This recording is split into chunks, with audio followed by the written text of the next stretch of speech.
Disclaimer: this video contains discussions of real criminal cases and sensitive subject matter.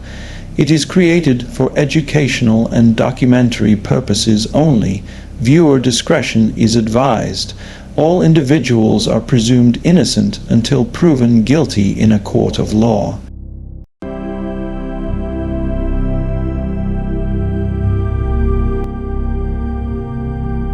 For 62 years, a child's identity vanished into the Arizona desert. She was known only by the name investigators never wanted to use, Little Miss Nobody. In the summer of 1957, hikers found her small body far from any road or town. No missing report matched her. No family came forward, and the few clues she left behind were swallowed by heat, silence, and time. Who was she? Where did she come from? And how did a case with no suspects, no witnesses, and no answers finally break open more than half a century later? This is the story of a little girl who was lost to the world until science brought her home. The case begins in the rugged desert outside Congress, Arizona. The land stretches empty for miles, carved by harsh heat and dry winds. In July of 1957, a group of hikers came across something no one expected in a place so remote.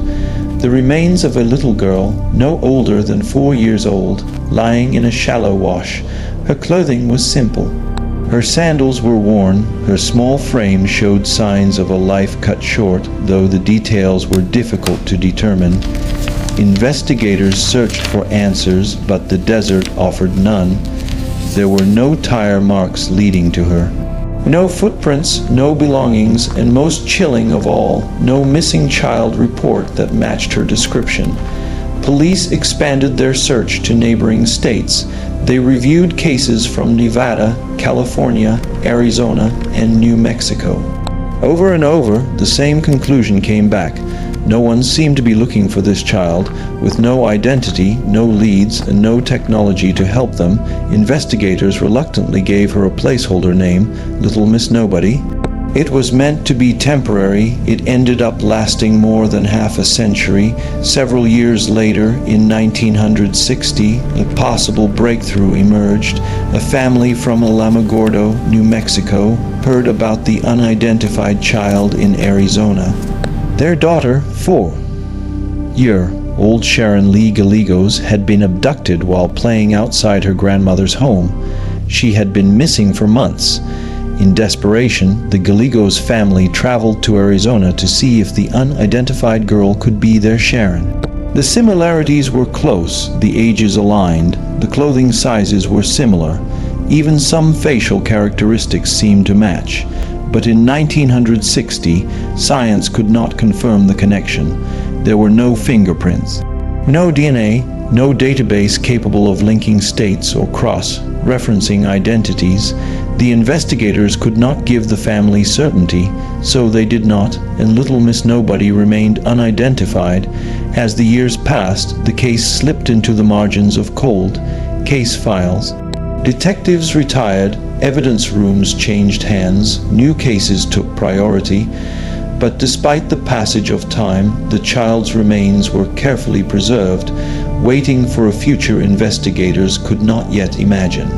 By the 2010s, forensic science had advanced far beyond what was possible in the 1950s. Cold case detectives reopened the file with new tools at their disposal. DNA technology had finally reached a point where genetic material could be pulled from bones that were decades old and had endured extreme desert conditions. Scientists attempted the first extraction, and while the sample was limited, it produced partial mitochondrial DNA. It wasn't enough for a complete identification, but it was a doorway, a hint that something more might be possible. The true breakthrough came with the rise of forensic genealogy. This relatively new technique had already made headlines by solving long, cold crimes and restoring identities to victims once thought lost forever. It works by comparing a person's DNA to the profiles found in public genetic databases, then building out family trees to identify relatives, close or distant, who share genetic markers. When the unidentified girl's genetic information was uploaded, investigators waited. They expected nothing. Instead, they received the faint but unmistakable outline of a family connection, a distant relative, then another, small, nearly invisible strands of shared DNA weaving backward through generations.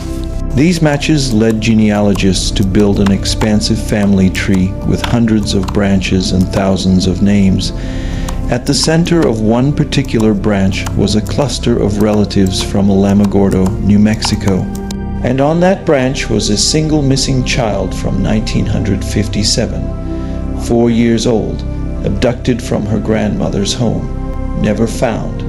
Her name was Sharon Lee Gallegos. To confirm what the genealogy suggested, investigators turned again to the preserved remains. With newer technology, analysts were able to recover a more complete DNA sequence. It matched precisely with the genealogical predictions. To finalize the identification, surviving members of the Gallegos family provided DNA samples. When the results came back, the answer was undeniable. Little Miss Nobody was, in fact, the long missing Sharon Lee. After 62 years, her identity had finally been restored. The announcement in 2022 brought emotional closure not only to the investigators who had carried the case forward, but to the family who had lived their entire lives not knowing what happened to Sharon. Relatives remembered her as bright, playful, and always smiling. For decades, her disappearance cast a shadow across generations. Some family members passed away without ever learning the truth. Others held on to hope that one day answers would come.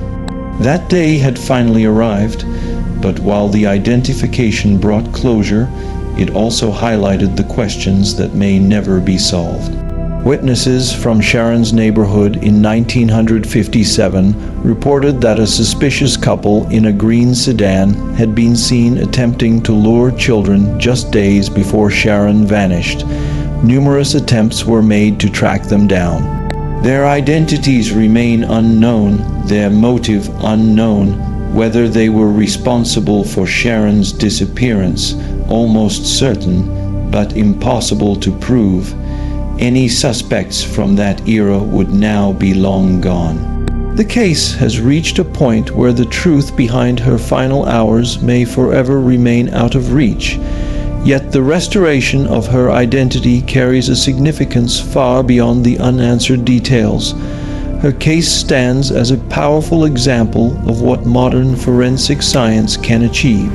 It shows that even the smallest fragment of bone, preserved for decades, can tell a story. It demonstrates how new technology can give a voice to those who lost theirs long ago. And it serves as hope for the thousands of families still waiting for answers about their missing loved ones. Sharon now has her name back, her story back, her place in history back. No longer Little Miss Nobody, no longer forgotten. Her legacy continues not as a symbol of mystery, but as a symbol of progress and perseverance. For 62 years, the desert kept her secret, but science, and the determination of those who refused to give up, brought her home, and in doing so, they proved something profound.